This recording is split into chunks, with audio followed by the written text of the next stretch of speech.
CM Nitish Kumar की विपक्षी एकता की मुहिम रंग दिखाने लगी है। बैठक में 15 दलों के नेता शामिल हुए। बैठक में आगे की रणनीति तय की गई कि 2024 में कैसे पीएम मोदी को हराना है और इसमें सफलता भी मिली है।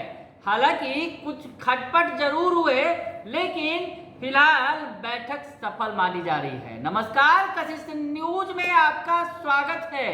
मैं हूं अनुराग। खबर सियासी गलियारे से है, जहां बैठक चर्चा का विषय बनी हुई है। जी हां, विपक्षी दलों की बैठक, जिसमें 15 दल शामिल हुए, तमाम दिग्गज शामिल हुए।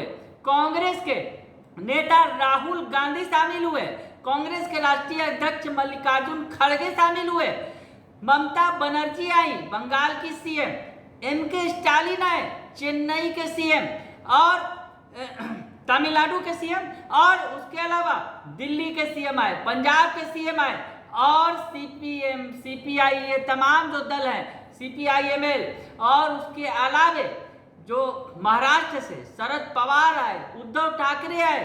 तो ये तमाम नेताओं का जमावड़ा हुआ, यानी विपक्षी एकता की बड़ी तस्वीर देखने को मिली पटना में।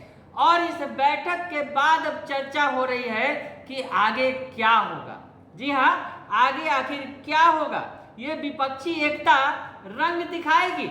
और जिस तरह से नेताओं ने बैठक के बाद प्रेस कॉन्फ्रेंस में बातें की, तो विपक्षी एकता की मुहिम रंग लाती दिख रही है। हालांकि इसमें खलल जरूर पड़ा, क्योंकि दिल्ली के सीएम अपने 5 नेताओं के साथ नाराज होकर प्रेस कॉन्फ्रेंस में शामिल नहीं हुए। दरअसल वो अध्यादेश के मुद्दे पर तमाम दलों से सिक्योरिटी चाहते थे कि वो उनके साथ खड़ी हो, लेकिन कांग्रेस ने इसमें कोई जवाब नहीं दिया। तो उसके बाद केजरीवाल ने अलग राह पकड़ ली, वो अलग बात है। लेकिन जिस तरह से आगे की तस्वीर साफ हुई इस बैठक में, अगली बैठक 10 और 12 जुलाई को हिमाचल प्रदेश की राजधानी शिमला में होगी। कांग्रेस की सरकार है शिमला में। कांग्रेस के राष्ट्रीय अध्यक्ष मल्लिकार्जुन खड़गे ने इसका ऐलान किया कि 10 और 12 जुलाई के बीच विपक्षी एकता की बैठक फिर होगी शिमला में, और वहां पर बात काफी आगे बढ़ सकती है। यहां पर तालमेल हुआ और साथ लड़ने की बात की गई, संकल्प लिया गया, और उसके बाद अब आगे कैसे क्या कुछ करना है इसकी तैयारी होगी। 10 से 12 जुलाई के बीच में कभी हो सकती है जो बैठक शिमला में, वहां पर यह तय किया जाएगा। 2 दिनों तक बैठक चलेगी, जिसमें ये बातें तय की जाएंगी। और बैठक में क्या कुछ नेताओं ने कहा, दरअसल जो जिस तरीके से बातें की गई, सामने जो बातें आई कि कैसे अब आगे की रणनीति तैयार होगी, कैसे अब जो है विपक्षी एकता का तालमेल बैठाया जाएगा तमाम दलों के बीच में।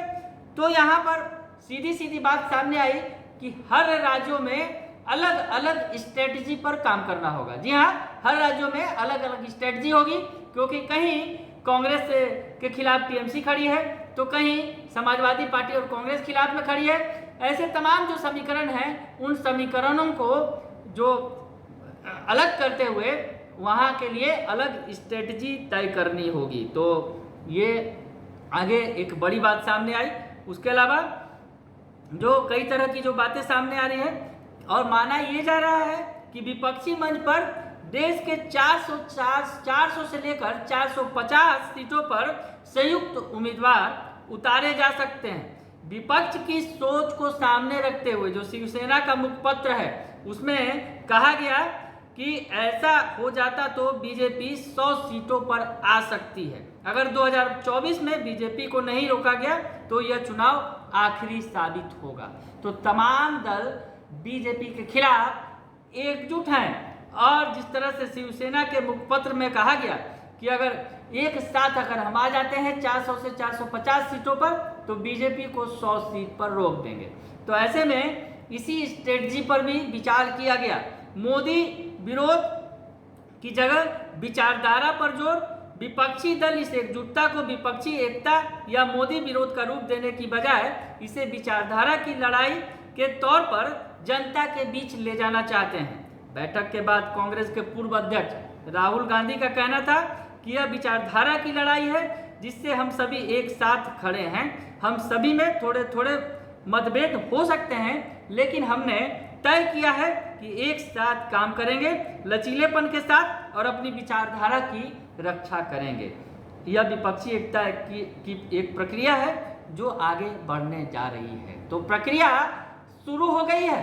विपक्षी एकता की बैठक की नींव पड़ गई है। इस बैठक से विपक्षी एकता की जो नींव पटना में डाल दी गई है, और जैसे जैसे ये बात आगे बढ़ती जाएगी, विपक्षी एकता में और भी बातें स्पष्ट होती चली जाएगी। तो जिस तरह से बैठक के बाद ये बातें सामने आई और सीधी सीधी जो संकेत देने की कोशिश की गई कि ये सारी कवायद राष्ट्रीय हित में बड़े लक्ष्य को सामने रखकर की जा रही है, जहां निजी राजनीतिक हितों को पीछे रखना होगा।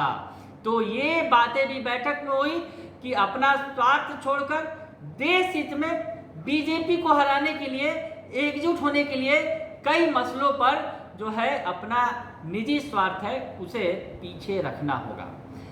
तो आगे आगे देखना अब ये दिलचस्प होगा इस बैठक का क्या असर होता है। हालांकि शिमला की बैठक में जो 10 और 12 जुलाई यानी कुछ 20 दिनों के लगभग बाद होने वाली है, तो वैसे में वहां और क्या बातें होंगी, सीट शेयरिंग का क्या फार्मूला निकलेगा, ये तमाम बातें वही स्पष्ट होगी। लेकिन इतना तो स्पष्ट हो गया है कि तमाम विपक्षी दल को एकजुट करने की कवायद जो बिहार के मुख्यमंत्री नीतीश कुमार ने की थी वो रंग लाने लगा है। बने रहिए कशिश न्यूज के साथ, तमाम खबरों से आपको अपडेट रखेंगे। फिलहाल के लिए इतना ही, धन्यवाद।